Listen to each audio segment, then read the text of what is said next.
Hello fellow crafters, I'm Karen, and today I'm sporting a fedora because we're going to be making some men's 1920s costume accessories.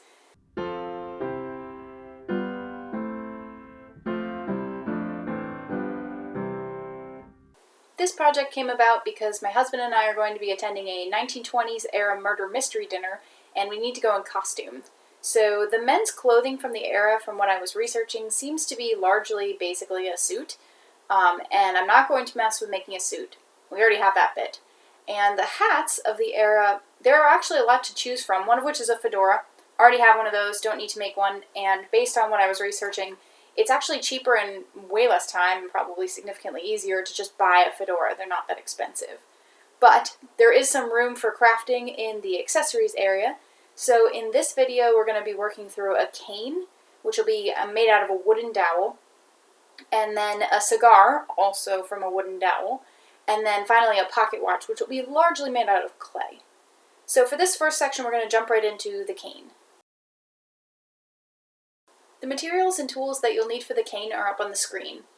This process is going to be fairly simple. We're starting with an existing wooden dowel, and we're going to be only really doing two things to it, which are to build a topper for the one end of it out of foil and clay, and then painting and varnishing the whole dowel. I've already done one step, which was to sand the edges of this end of the cane, and this is actually going to be the bottom end of the cane, which will be visible, whereas the top end, which I have not sanded, is going to be inside a cap, so there's no need to do any finishing work there.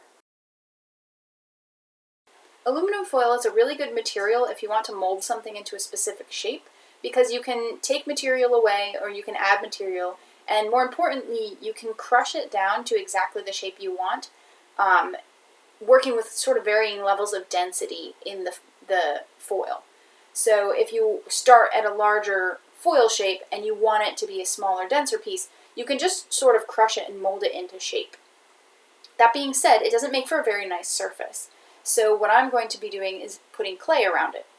If you don't have clay or you don't want to use clay, one of the other methods that I've used before is to, you still build the form out of foil, but you can wrap it in masking tape.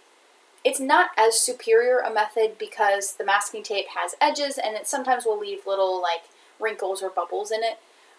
So you won't get a perfectly finished surface like you might with clay, but it is a viable option, and I'll show you a picture of the costume head that I made once, and that was exclusively made out of cardboard, aluminum foil, and masking tape. I'm going to be using the standard aluminum foil thickness. If you wanted to make something that was really large, you might want to jump to the heavy duty just so you can cover more ground, but I find that the regular stuff is more easy to bend. So for this, I basically want to start with a big clump that I'm just sort of going to wrap around the tip of it. And you want to keep in mind through this whole process some symmetry. It doesn't have to be perfect, but you want it to be roughly centered on the dowel or it's going to look lopsided when you're done.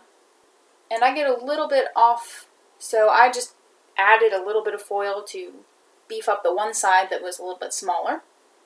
And then I used that remaining foil to make that lower ridge. If you do get a little lopsided, you can add a little bit of foil to the smaller side. Just make sure that you're wrapping it around the whole thing enough that it stays in place.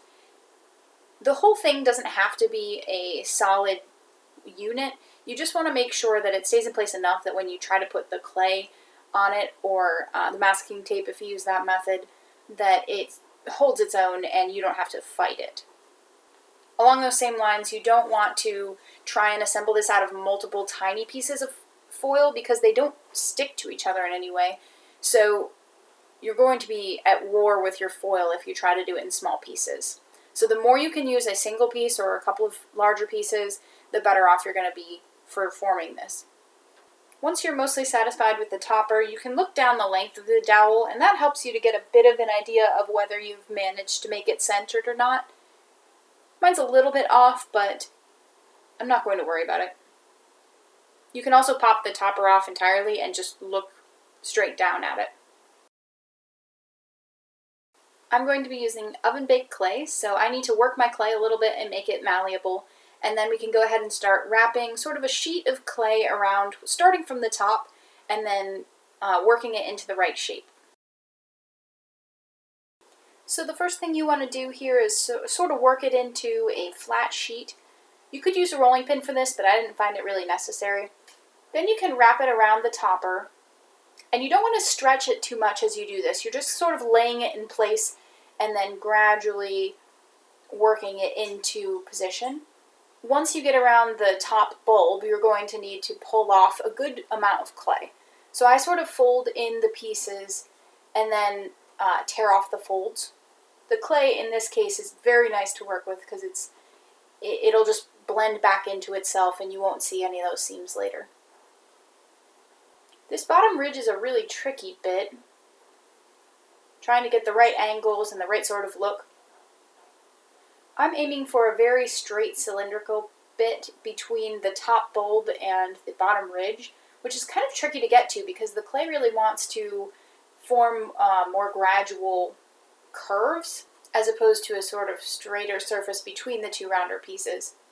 But just be patient with your clay and keep working at it. Pull pieces off, add pieces in, do whatever you need to get the right shape.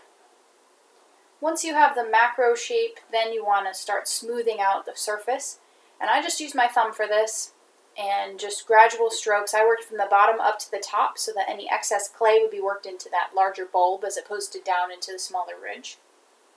You want to be careful that you don't push any of your structure out of place, but you're just smoothing up that surface. And once you're satisfied with that, you'll want to just pop it back on the dowel and make sure that everything looks roughly right before you commit to baking it. This has some minor inconsistencies, but I'm pretty happy with it overall. I think it looks like a cane top. It also sort of looks like a doorknob to me, but that's irrelevant. So I get to pop this in the oven now. We just need to bake it to harden it. And the clay is pretty thin here. It's overall less than 1/4 inch, with actually the largest part being this lower ring because there's less foil there. So I'm going to bake this about 15 minutes or so at 275, which is just the directions for this specific clay. And then in the meantime, we'll go ahead and paint the dowel.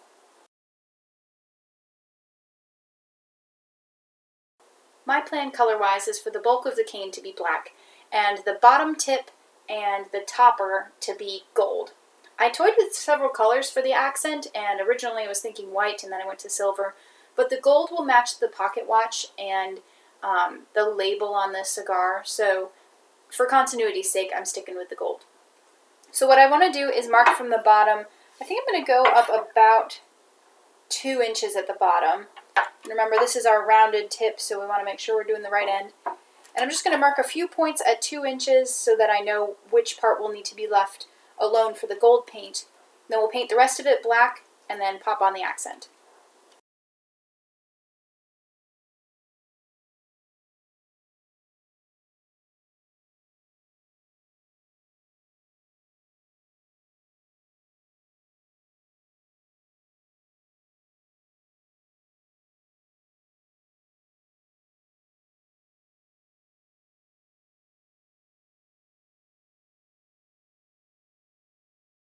The dowel is now painted and my handle bit here is mostly cooled down, so I'm going to go ahead and paint this the gold as well.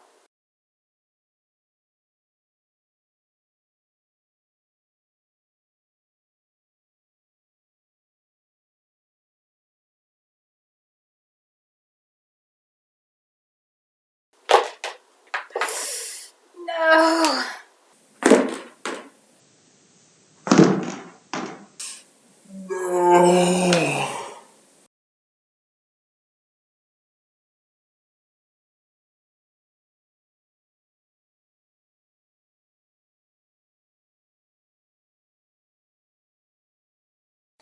We're 2 coats in at this point, and you can still see just the tiniest bit of the clay through the paint. So I am going to give it a light 3rd coat, and I'll just make a couple of notes here while I'm drying this that it might be better to use a bristle brush as opposed to a foam brush because this is very fixed to a flat like painting surface, whereas this is a round surface. So a bristle brush would bend around this, whereas this stays rigid. I mean, the foam brush is working, so it's not a huge question, but it might be better if you are making that choice. And don't drop your handle in your black paint. Just a good general piece of advice. And I have found that there is no great way to get this off of my finger without touching any of the wet bits, so I'm just going to have to wait it out and let it dry while holding it. And while whatever brush you do choose to use, just make sure that you're really using gentle strokes on the surface. You don't want to pull the paint off, you want to leave the paint on. So the more gentle you are, the more successful you're going to be at this.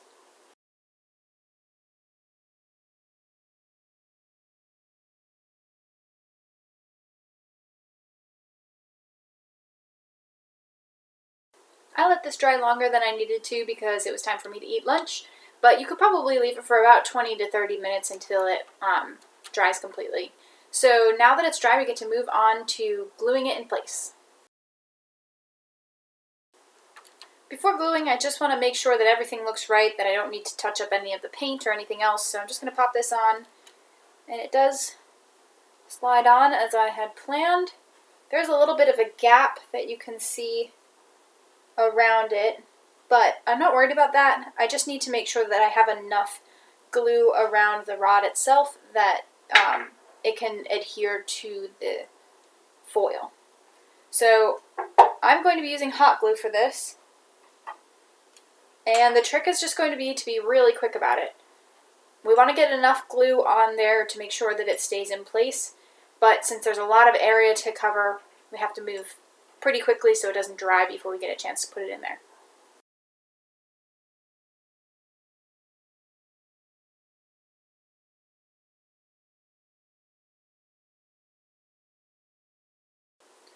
That went pretty smoothly and it's holding in place. The only problem, this one's a little bit disappointing, is that I accidentally rested the hot glue gun on my gold paint for just a second and it melted a little bit of the paint off, so I think I'm going to touch it up real quick here before going on to the varnishing stage.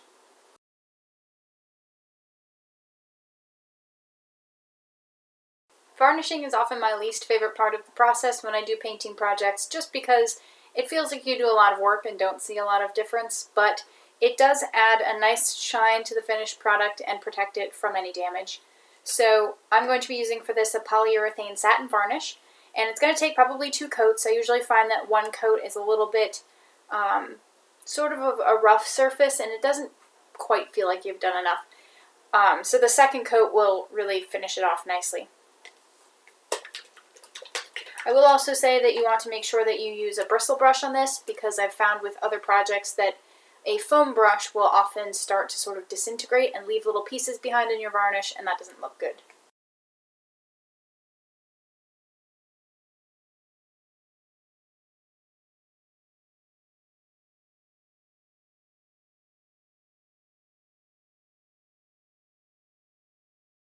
There's one more comment that I want to make about the varnishing process, and that's just that if you see a little bit of the paint starting to get picked up into the varnish, you may want to sort of squeeze that varnish out of the brush or go ahead and wash it and start over. It didn't happen very much, but I picked up just the slightest bit of the black paint in here, so I tried to work that out of the brush. But this is now complete, and we can go ahead and move on to the cigar. Thanks for supporting Tickled Fancy Crafting by watching this video. This content is available on YouTube and Rumble, so click the like or Rumble button to let me know that you enjoyed the content, and subscribe to see new Tickled Fancy Crafting videos in your feed. If you'd like to be informed directly about the content, ring the notification bell on YouTube or adjust your notification settings on Rumble. Comment with crafts that you would like to see in the future, and remember, you can make this.